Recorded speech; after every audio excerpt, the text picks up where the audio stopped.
ನಮಸ್ತೆ. ಈಗ ಹೊಂಗೆ ಹೂವಿನ ಕಾಲ. ಎಲ್ಲೆಡೆ ಹೊಂಗೆ ಹೂವು ಬಿಟ್ಟಿರೋದು ಮತ್ತು ಆ ನೆಲದಲ್ಲೆಲ್ಲ ಅದರ ರಾಶಿ ರಾಶಿ ಹೂಗೊಂಚಲು ಬಿದ್ದಿರುವಂಥದ್ದು, ಇದನ್ನೆಲ್ಲ ನೋಡಿದಾಗ ನಮ್ಮ ಭಟ್ಟರ ಒಂದು ಹಾಡು ನೆನಪಾಗುತ್ತೆ. ಶೃಂಗಾರದ ಹೊಂಗೆ ಮರ ಹೂ ಬಿಟ್ಟಿದೆ ಅಂಥೇಳಿ.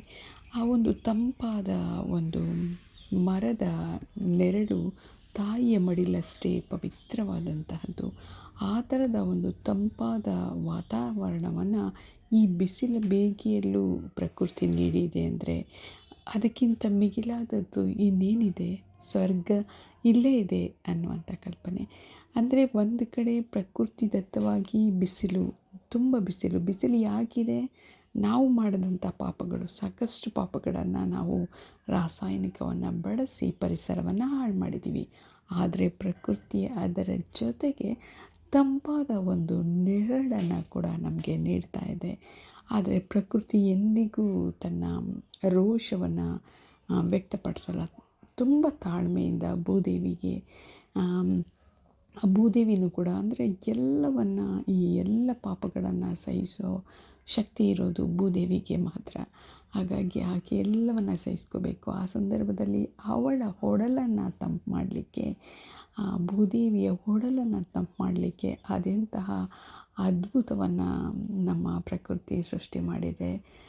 ನಿಜಕ್ಕೂ ಈ ಸಂದರ್ಭದಲ್ಲಿ ನಾವು ಎಲ್ಲೇ ಹೋದ್ರೂ ಈ ಕಾಂಕ್ರೀಟ್ ಕಾಡಲ್ಲೂ ಕೂಡ ಎಲ್ಲೆಡೆ ಹೊಂಗೆ ಮರ ಹೂ ಬಿಟ್ಟಿರುವಂಥದ್ದು, ಅದರ ನೆರಳಲ್ಲಿ ರಾಶಿ ರಾಶಿ ಈ ಹೂಗಳು, ರತ್ನಗಂಬಳಿ ಅನ್ನೋ ಕಲ್ಪನೆ ಇದೆಯಲ್ಲ, ಇದೊಂದು ವಜ್ರಗಂಬಳಿ ಅಂತ ಹೇಳ್ಬೋದು. ಆ ಮಟ್ಟಿನ ನೆಲದ ಹಾಸನ್ನು ಕಾಣಬಹುದು. ನಿಜಕ್ಕೂ ಇದು ಒಂದು ಒಳ್ಳೆಯ ಗೊಬ್ಬರ ಕೂಡ.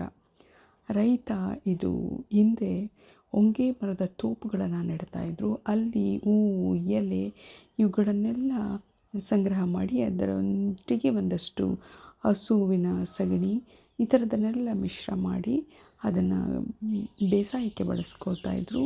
ಅವರು ಹಾಗೆಲ್ಲ ರಾಸಾಯನಿಕ ಗೊಬ್ಬರಗಳನ್ನು ಬಳಸ್ತಾ ಇರಲಿಲ್ಲ. ಸಾವಯವ ಗೊಬ್ಬರಗಳಿಂದಲೇ ಬೇಸಾಯವನ್ನು ಮಾಡ್ತಿದ್ದ ಕಾಲ. ಹಾಗೆಯೇ ಆಹಾರ ಕೂಡ ಅಷ್ಟು ಸ್ವಾದಿಷ್ಟವಾಗಿರ್ತಿತ್ತು. ಈಗಲೂ ಕೂಡ ಇಷ್ಟೆಲ್ಲ ರಾಶಿ ರಾಶಿ ಹೂಗಳನ್ನು ವ್ಯರ್ಥ ಮಾಡದೆ ಖಂಡಿತ ಬಳಸ್ಕೋಬೇಕಾಗಿದೆ ನಾವು ಕೂಡ. ನನಗೆ ನಗರದಲ್ಲಿರ್ತಕ್ಕಂಥ ತುಂಬ ನನ್ನ ಆತ್ಮೀಯರು ನನಗೆ 2 ಚೀಲ ಈ ಥರದ ಹೂವಿನ ರಾಶಿಯನ್ನು ತುಂಬಿಕೊಟ್ಟು ಕಳಿಸಿದ್ದಾರೆ. ಇದನ್ನು ನಾನು ನನ್ನ ಪಾಟ್ಗಳಿಗೆ ಹಾಕ್ಕೊಳ್ಳಿಕ್ಕೆ ಇಟ್ಕೊಂಡಿದ್ದೇನೆ. ಇದು ನಿಜಕ್ಕೂ ತಂಪಾದ ಗೊಬ್ಬರವಾಗಿ ಕೂಡ ಇದು ಕೆಲಸ ಮಾಡುತ್ತೆ.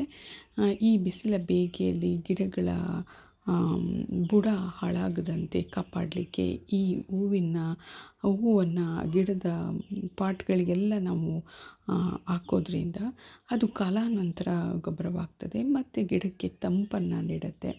ಹಾಗಾಗಿ ನಾನು ಅವ್ರಿಗೂ ಪ್ರತಿದಿನ ಬಿಸಾಕ್ತಾ ಇದ್ರಂತೆ. ಗುಡಿಸಿ ಅವರ ಮನೆ ಮುಂದೆ ಹೊಂಗೆ ಮರ, ಅವರೇ ನೆಟ್ಟಿರುವಂತಹ ಹೊಂಗೆ ಮರ ರಾಶಿ ರಾಶಿ ಹೂ ಬಿಡ್ತಿದೆ.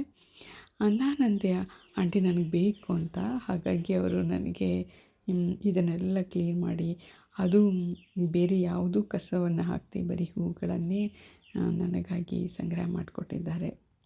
ಇದಾಗಿತ್ತು ಇಂದಿನ ವಿಶೇಷ. ಮತ್ತಷ್ಟು ಉತ್ತಮ